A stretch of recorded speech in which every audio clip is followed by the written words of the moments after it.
Hello and welcome to MarTech Advisor's Executive Interview Series. I'm Ginger Conlon, a contributing editor to MarTech Advisor.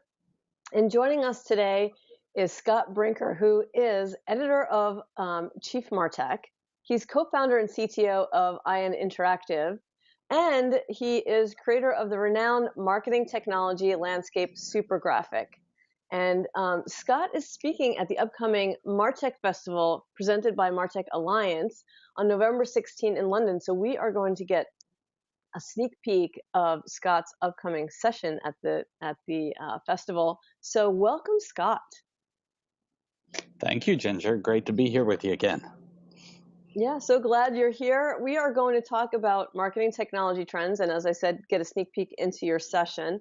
But let's start with a bit about you. I'm sure most of our audience knows who you are quite well, but just in case, let's give them the overview of Scott Brinker.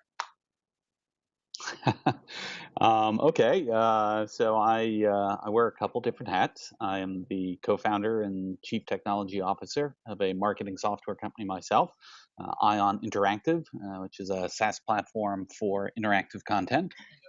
Like assessments, quizzes, calculators, fun stuff like that. But for the past almost 10 years here now, I've also been writing the blog, chiefmartech.com, really looking at this intermingling of the tech world and the marketing world, particularly fascinated with how people with technology backgrounds and skills have really become an integral part of how marketing operates. And let's see here. Yeah, we also run a conference of our own around that, the MarTech conference, which got one coming up in Boston too. Excellent, excellent. So, let's talk a bit about marketing technology and the surrounding trends. Let's take a look at your Supergraphic first. So, the marketing technology landscape Supergraphic at this point now has more than 5,000 solutions listed on it from more than 4,800 companies. So it's just huge. And I recently actually saw it on a screen at a conference, which was probably the appropriate size for showing that. So what advice do you have for a marketer who's looking at the Supergraphic, trying to get a sense of the possible solutions that they could adopt in their organization? Yeah, it's a pretty overwhelming landscape. I mean that graphic, I always am quick to disclaim, is largely just intended as a conversation piece. It's a chance for us to sort of step back and look at that 50,000 view of just how diverse and vibrant this industry is. But when it comes to the process of actually selecting technologies and evaluating them, yeah, it really isn't very helpful for that. There's so many great tools, so many great sites out there. All these crowdsourced review sites and systems. There's a lot of great places that people can turn to. But I think the best thing for most marketers is actually to set things like those graphics aside. And really just start with the question of, what do we need to do to connect and serve our audience, the particular market group that we're going after, prospects and customers, and out of all the possible things we could do, really make some of those tough strategic decisions about prioritization, like what's most important here, in the next 6 months to really focus on, and to get clarity around that before you start looking or evaluating technologies, because there's a tool for everything out there. That's usually not where the greatest challenge is. It's figuring out what we want to do and then matching the right tool for that. That's a perfect segue into my next question because you're saying wisely start with the end in mind. What are your goals and what's your strategy, and then look for the software that best fits that.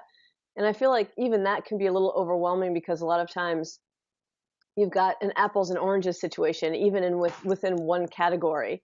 So any advice there to help marketers not feel overwhelmed by trying to select the right technology and build out their stack, but along with your great advice of what are your priorities? Yeah, I mean, one of the things is I recommend that people look at this from the economic term for it is satisficing. So it's looking for a solution that will do the job you need.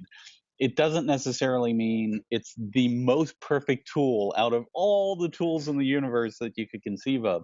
The odds are there's probably dozens, if not hundreds, of tools on that landscape that would be perfectly sufficient, for doing what you need. So again, it's always good to look at several different vendors and evaluate, not just what their capabilities are technically, but how does their pricing model fit with yours? What sort of support and services models do they have? Look at the kinds of other customers they serve. How similar are they to your business? There's lots of great ways to evaluate, a potential vendor that you might look at. But again, so many of these tools, as you point out, right, they overlap in capabilities. That rather than stressing yourself out over finding the absolute perfect tool, go through a process of narrowing down, a reasonable set of, two or three folks that you think are good matches.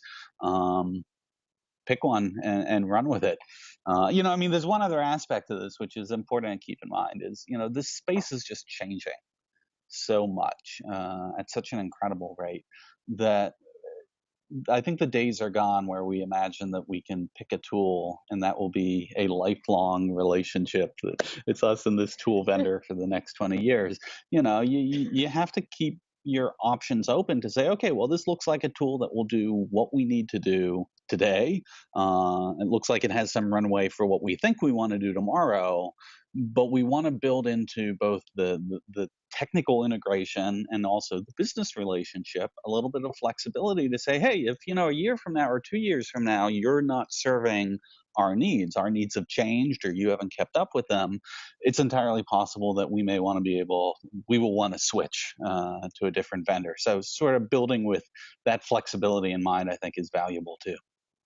Absolutely. And that's another great lead in, in this, on your Chief MarTech blog, you have this great article about whether the landscape is shrinking or growing.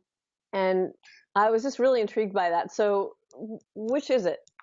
Or what's your prediction?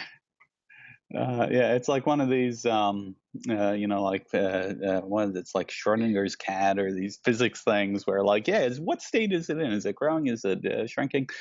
It is a little bit of both. I mean, you've got consolidation happening in the sense of there are some very large companies in this space, Adobe, Salesforce, Oracle, that have, billion-dollar plus revenues in marketing technology. And so regardless of all the other logos on that sheet, clearly a tremendous amount of the money spent on marketing technology is going to, those major players. But the reality is also that, yeah, you've got this incredibly vibrant ecosystem of so many different more specialized capabilities, new innovative vendors. A number of them plug into those large systems. One of the things we've started to see is this platformization of the MarTech space that many companies have. One or two like core systems of record that serve as their foundation, and then on top of that, they're adding these more specialized capabilities or new innovative tools. So yeah, it's the landscape is consolidating in some ways and growing in others. Again, rather than worry too much about predicting, is this it? Is it going to get bigger? Is it, or are we going to finally start to see the trend reverse?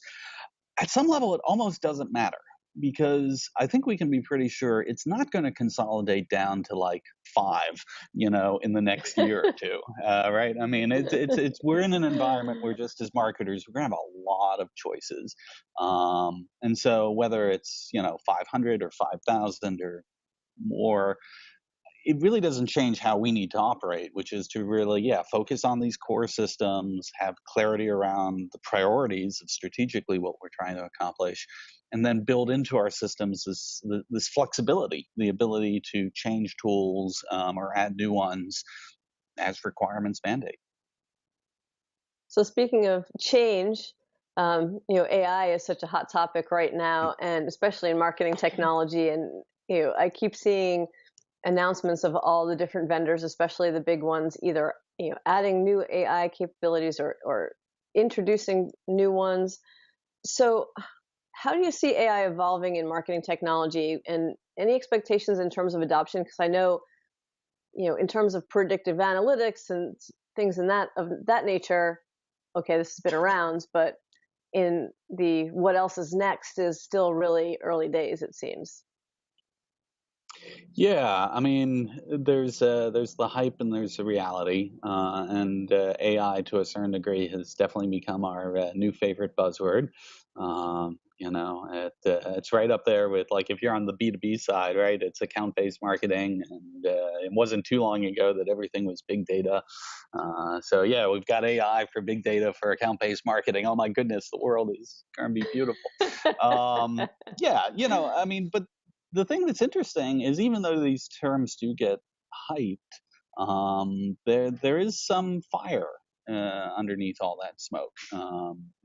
We a lot of these machine learning algorithms, have we have sufficient data and we have sufficient computer processing power, through these cloud services to be able to, like, do really useful things. Like, I mean, the predictive analytics stuff is great, right? And, this idea to be able to better identify, accounts or customers that are at risk, to be able to, take a more algorithmic approach to thinking about lead scoring, to think about customer segmentation.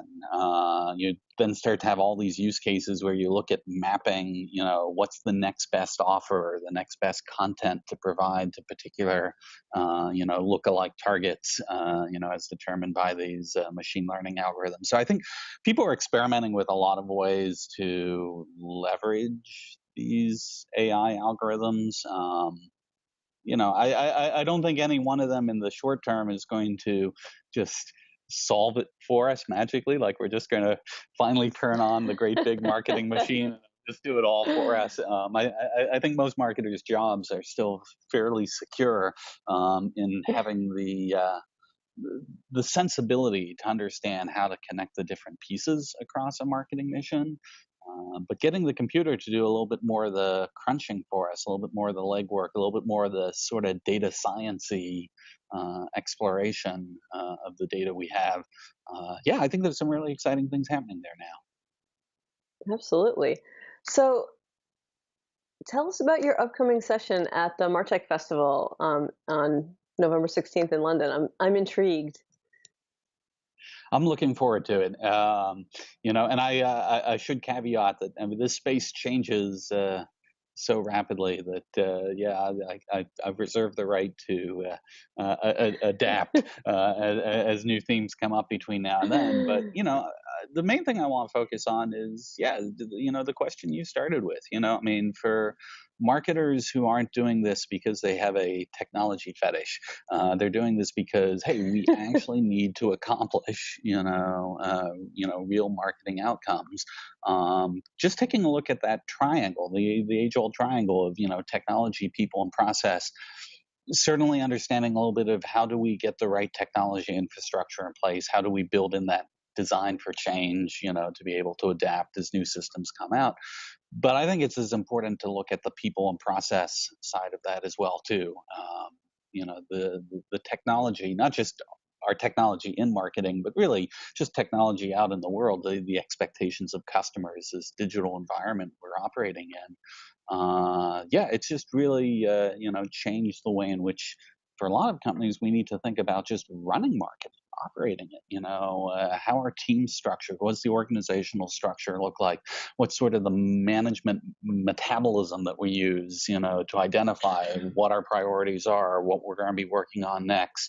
How do we get those feedback loops from, everyone lauds data-driven decision making? Well, what does that actually mean when you're dealing with a marketing organization at scale? At what level is that data-driven decision making happening? And so these are topics that I'm just fascinated with. It's this is all work in progress. There are very few companies that have it all figured out, and so I think we're all learning from each other. And yeah, I hope to share at least a few of the things that I've been learning from other people at that session in London. Excellent. Scott, thank you so much for all the insight and the sneak preview.